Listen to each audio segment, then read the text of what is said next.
Suamiku Om Tentara. S3. Bab 128. Dokter itu tersenyum prihatin. Mohon maaf sebelumnya, pasien mengalami cedera lumayan berat di kepalanya akibat dari kecelakaan tersebut. Menurut kesaksian polisi dan para medis yang membantu di TKP, pasien terlempar keluar dari mobil saat kecelakaan terjadi hingga menyebabkan dia kehilangan banyak darah dan benturan kuat di kepala. Saat ini, kami sedang mengusahakan semaksimal mungkin untuk membantu pasien kembali dalam kondisi normal. Lutut Perwira seketika lemas. Kecelakaan yang dialami Melody sangat parah hingga membuatnya cedera kepala. Perwira sungguh merasa bersalah. Ia sudah mengira-ngira kalau Melody pergi karena ucapannya pagi tadi. Sial, ini semua salahku, batin Perwira merutuki dirinya sendiri. Tolong anak kami, Dok. Lakukan apapun itu asalkan anak kami bisa kembali sehat, ucap ayahnya Melody. Beliau kelihatan sangat putus asa, sementara itu ibunya Melody sudah menangis terseduh-seduh mendengar kabar mengenai anak keduanya itu. Baik, Pak. Saat ini tim dokter akan melakukan tindakan lebih lanjut untuk menangani cedera kepala yang 21 dialami pasien. Mohon doakan agar semua tindakannya lancar. Setelah itu, dokter tersebut masuk lagi. Tak lama kemudian para dokter dan perawat memindahkan berangkar Melody ke ruangan lain. Perwira langsung mengikuti Melody bahkan menggenggam telapak tangannya. Mel, kamu harus kuat, Mel. Kamu harus sembuh. Seru Perwira sampai kemudian dia dihentikan perawat karena Melody harus masuk ke ruang tindakan. Setelah Melody masuk ke ruang tindakan, Perwira mengusap wajahnya kasar. Ia terus menggumamkan nama Melody berkali-kali dengan penuh harapan semoga gadis itu bisa sembuh seperti sedia kala. Rupanya, sejak tadi gerak-gerik Perwira diperhatikan oleh Sylvia. Diam-diam ia mengepalkan telapak tangannya kuat-kuat untuk menahan kesal. Ia kasihan dengan Melody yang mengalami kecelakaan ini, tetapi ia juga kesal karena melihat Perwira begitu mengkhawatirkannya sampai tidak melirik Sylvia sedikitpun. Jangan-jangan Perwira udah beneran jatuh cinta sama Melody, batin Sylvia. Beberapa jam setelah tindakan selesai, dokter keluar dari ruangan itu. Keluarga Melody yang sedang menunggu tak henti-hentinya berdoa. Mereka hanya berharap agar Melody kembali sembuh seperti sedia kala tanpa kurang suatu apapun. Saat dokter keluar, keluarga Melody langsung mendekat. Mereka harap-harap cemas dengan kabar yang akan diberikan oleh sang dokter. Bagaimana, Dok? Anak kami baik-baik saja, kan? Tanya ayahnya Melody. Dokter itu mengembuskan napas panjang. Mohon maaf, tapi saat ini pasien dalam kondisi kritis. Apa? Mendengar kabar tersebut, semua orang seketika syok. 22. Ayah Melody langsung mencengkeram kerah jas dokter itu kuat-kuat. Bagaimana anak saya bisa kritis? Kalian bilang akan melakukan yang terbaik, hah? Ibunya Melody langsung menarik sang suami agar tidak membuat keributan berlanjut. Mereka semua sedih, termasuk ayahnya Melody. Hanya saja, bentuk ungkapan kesedihan ayah Melody berbeda. Kesedihannya berbalut dengan amarah. Seandainya ia dalam kondisi tenang, ia juga paham kalau dokter itu pasti sudah melakukan segala hal yang terbaik untuk menyelamatkan Melody. Sabar, ya, dokter juga pasti berusaha untuk menyelamatkan Melody. Napas ayah Melody memburu.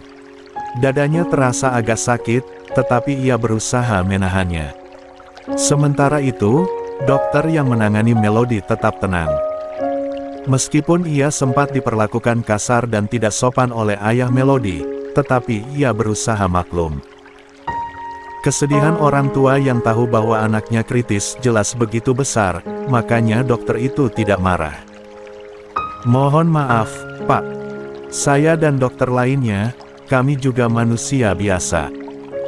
Kami pasti mengusahakan yang terbaik untuk semua pasien yang ada, tetapi mengenai hasil akhir hanya takdir Tuhanlah yang menentukan.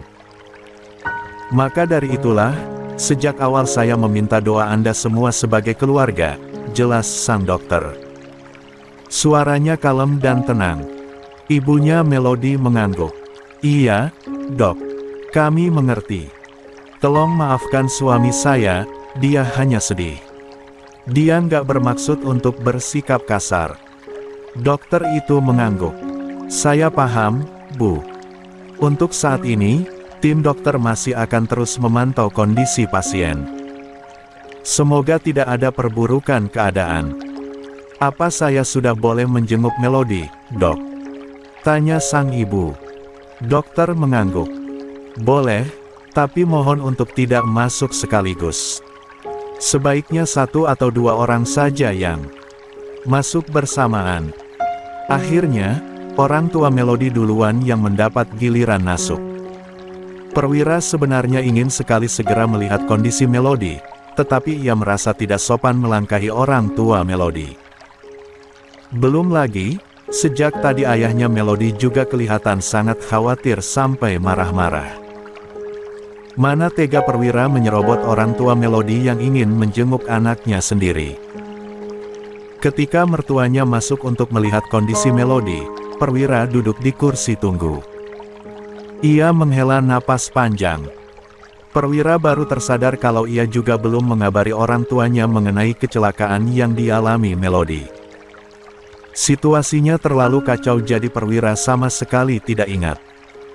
Ia akan segera mengabari kecelakaan yang dialami Melody nanti setelah ia melihat dengan mata dan kepalanya sendiri bagaimana kondisi gadis itu.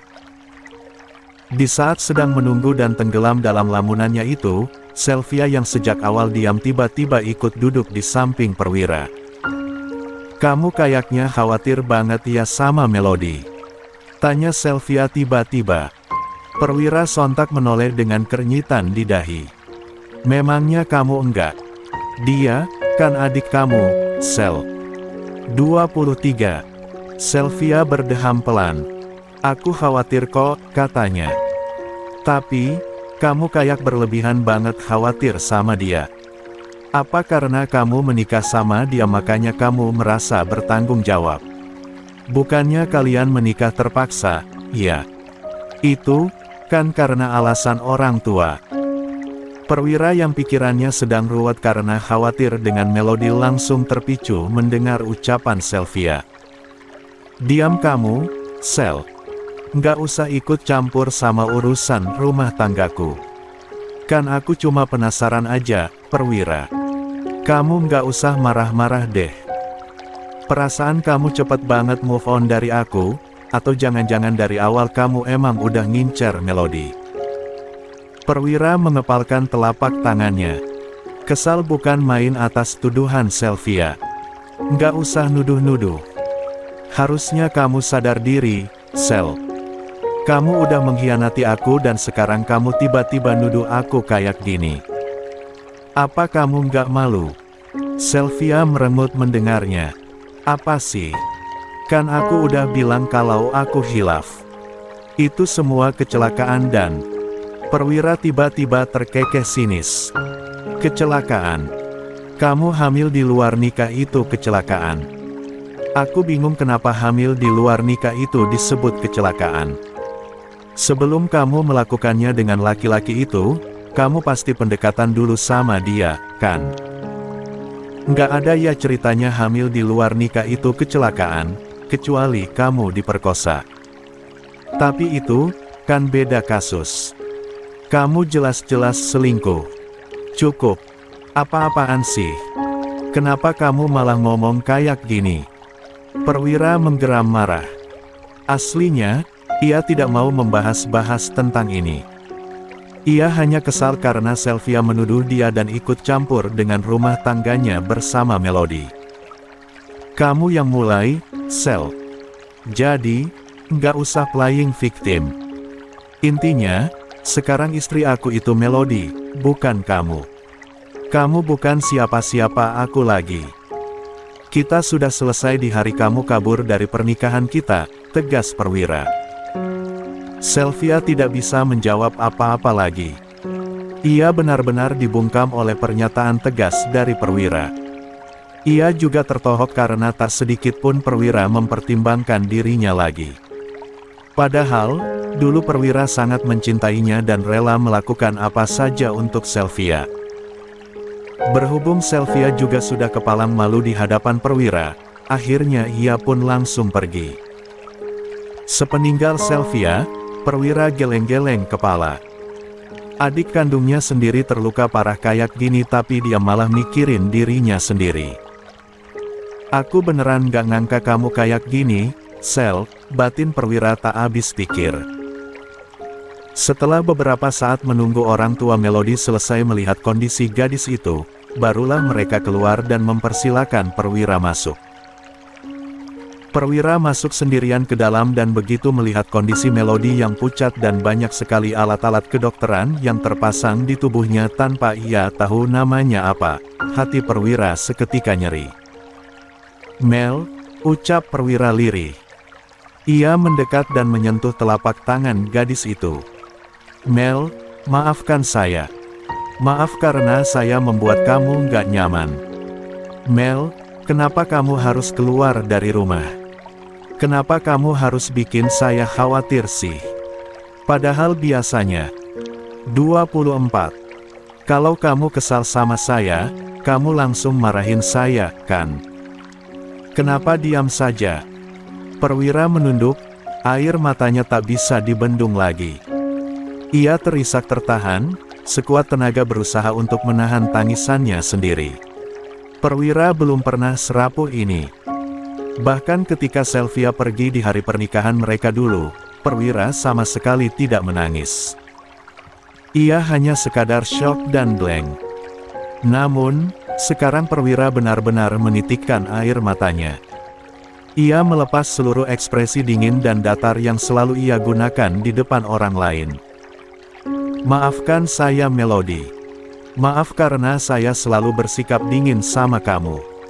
Saya benar-benar menyesal. Saya, Perwira mengembuskan napas panjang. Sesekali ia mengusap air matanya yang menetes. Ia tahu Melody tidak akan bisa mendengarnya, tetapi Perwira tetap bicara dan mengungkapkan seluruh perasaan yang ia pendam sejak tadi. Tolong jangan pergi, Melody. Kamu harus bertahan. Biarkan saya menebus semua kesalahan yang sudah saya lakukan selama ini. Tolong bangun, Melody. Perwira harap, setidaknya ia bisa merasakan pergerakan kecil dari jemari Melody yang ia genggam, tetapi nyatanya semua itu tak terjadi. Telapak tangan Melody tetap lemas dan tidak menunjukkan pergerakan apapun. Perwira menghela napas panjang. Melody, ada sesuatu yang harus saya katakan pada kamu, tapi kamu harus bangun. Saya nggak bisa mengatakannya kalau kamu masih begini. Selama beberapa hari, kondisi Melody belum ada perkembangan sedikit pun. Selama beberapa hari itu juga Perwira selalu ke rumah sakit setiap pulang kerja. Perwira selalu tidur di rumah sakit, lalu paginya pulang untuk membersihkan diri dan bersiap bekerja. Ia sampai lupa kapan terakhir kali tubuhnya menyentuh kasur di rumah. Orang tua Melody sampai kasihan melihat Perwira seperti itu. Mereka mengatakan supaya Perwira tidak usah setiap hari ke rumah sakit. Ia juga harus menjaga kesehatan tubuhnya sendiri. Takutnya nanti malah drop. Zaida dan Firza juga rajin datang ke rumah sakit. Hanya Sylvia saja yang sesekali datang. Itu pun dia memilih menyingkir terlebih kalau pas bebarengan ada Zaida dan Firza juga yang sedang menjenguk. Selama beberapa hari terakhir, Perwira menjadi lebih diam. Ia juga semakin jarang berinteraksi dengan rekan-rekannya. Kabar kecelakaan Melody sudah didengar oleh para tentara dan ibu Persit di batalion. Mereka ikut prihatin atas musibah yang menimpa Melody. Berkali-kali juga Perwira mendapatkan ucapan prihatin dari rekan-rekannya. Beberapa ibu Persit juga sempat menjenguk ke rumah sakit. Hari itu, Perwira melamun sendirian di jam istirahat siang. Ia terus memikirkan tentang segala kesalahannya kepada Melody. Ia terlalu sering mengabaikan Melody. Semuanya semakin parah ketika Sylvia akhirnya ditemukan. Dia pasti merasa aku ikut menyalahkannya atas apa yang dialami Sylvia, gumam Perwira seraya menghela napas panjang. Sungguh, Perwira tidak ada maksud buruk saat itu. Bukannya ia tidak percaya dengan Melody. Ia sendiri pun berpikir kalau tidak mungkin Melody tega menyakiti kakaknya sendiri, hanya mungkin cara Perwira mengatakannya salah. La mengatakan bahwa dirinya netral karena memang ia tak ada di lokasi kejadian. Namun, hal itu malah membuat Melody berpikir kalau Perwira ikut menyalahkannya. Perwira menghela napas panjang. La mengusap wajahnya kasar. Sial, ini semua salahku. Dia pasti merasa terpojok dan disalahkan atas insiden Sylvia. Dalam lamunan beratnya itu, ponsel Perwira tiba-tiba bergetar. Ia mengecek siapa yang melakukan panggilan. 25. Dan ternyata itu ibu mertuanya. Halo, assalamualaikum, Bu. Sapa Perwira. Waalaikumsalam, Nak Perwira. Perwira mengernyit dan agak terkejut karena ibu mertuanya tiba-tiba berbicara dengan nada tinggi begitu. Kenapa, Bu? Nak Perwira, Melody. Perwira panik. Segala kabar tentang Melody membuatnya khawatir. Melody kenapa, Bu? Kondisinya menurun atau? Melody sadar. Potong ibu mertuanya cepat. Saat itulah, Perwira sontak melotot kaget. 26. Perwira segera izin kepada komandan untuk ke rumah sakit. Ia buru-buru ke sana mengendarai mobilnya. Perasaannya campur aduk. Ia senang karena Melody akhirnya sadar, tetapi belum bisa sepenuhnya tenang kalau ia belum melihat sendiri bagaimana kondisi Melody sekarang. Sesampainya di rumah sakit, Perwira melihat Zaida dan Firza ternyata juga sudah ada di sana. Ia langsung menghampiri kedua orang tuanya. Kok Papa dan Mama ada di sini? Ibu ngabarin juga? Tanya Perwira. Zaida mengangguk. Iya, Perwira. Tadi ibunya Melody ngabarin Mama dan Papa juga makanya kami langsung kemari. Setelah dokter memeriksa kondisi Melody, barulah pihak keluarga diperbolehkan masuk. Mereka semua sama-sama khawatir, jadi dua keluarga langsung masuk bebarengan. Seorang perawat yang memeriksa infus Melody langsung menghalangi mereka. Mohon maaf Pak, Bu, kondisi pasien masih belum sepenuhnya stabil. Terlalu banyak orang bisa saja membuatnya tertekan. Mohon untuk masuk bergiliran saja. Perwira menatap kedua orang tuanya dan juga orang tua Melody. Perwira ingin sekali segera menemui Melody, tetapi ia tidak tega merebut kesempatan pertama orang tuanya, jadi akhirnya ia mengalah dan membiarkan kedua orang tua Melody duluan yang bertemu dengan gadis itu. Sebelum Perwira keluar, ia sempat melihat sekilas bagaimana kedua orang tua Melody menangis sesenggukan sambil memeluk gadis itu. Di luar ruangan, Perwira berdiri sambil mondar-mandir. Ia tidak sabar untuk melihat Melody dari dekat. Sebenarnya kedua orang tua Melody juga belum lama di dalam, tetapi karena Perwira benar-benar menunggu gilirannya, jadi waktu terasa lama. Perwira, duduk dulu. Nggak usah mondar-mandir kayak gitu, tegur Firza. Perwira menghela napas panjang. Maaf Pak, Perwira hanya nggak sabar ketemu Melody. Di kursi tunggu seberang, Sylvia terus menatap Perwira dengan ekspresi yang aneh. Sebenarnya sejak tadi ia menghindar karena ada kedua orang tuanya Perwira. Ia masih malu dengan mereka. Makanya saat ini pun ia lebih memilih duduk di kursi tunggu seberang ketimbang di deretan yang sama dengan orang tua Perwira. Melihat betapa khawatirnya Perwira kepada Melody membuat Sylvia iri. La hanya bisa mengepalkan telapak tangannya dan menahan amarah dalam diam karena pria yang dulu sangat mencintainya sekarang sepenuhnya memberikan hatinya kepada adik Sylvia sendiri. Perwira sendiri sama sekali tidak melihat Sylvia. Maksudnya, ia tahu Sylvia ada di sana, tetapi ia tidak peduli. Ia sudah menegaskan kepada Sylvia sebelumnya bahwa hubungan mereka sudah benar-benar berakhir. Jadi, saat ini pun Perwira tidak peduli dengan urusan Sylvia. Prioritasnya hanya Melody seorang.